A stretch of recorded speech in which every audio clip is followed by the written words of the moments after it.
পরামর্শটা তো শুন। শুন বল।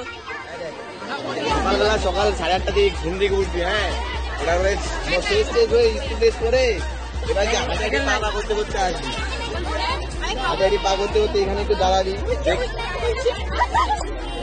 কেমন করতেছি ওদেরকে পরামর্শ দিচ্ছি, তাই শোন।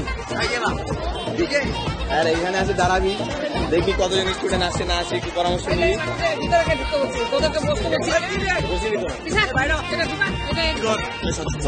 এবার যে হাঁটাহাঁটি পা করতে আসবি, দেখবি যে এখানে দাঁড়াবি কতজন স্টুডেন্ট না কত কালা মেয়ে আসছে। চুপ কর, আগে তো তোরা দিয়েছি। এখানে দেখবি, এই পাশে দেখবি, এই পাশে দেখবি, সবসময় দেখবি ছেলে মেয়ে আসে, দেখবি তো তার কারণে যাওয়া আসছে কিনা। ওখানে দেখবি কি করতে চলছি কালো কালো চলে আসবি, এবার আস্তে আস্তে আস্তে ক্লাস দিই।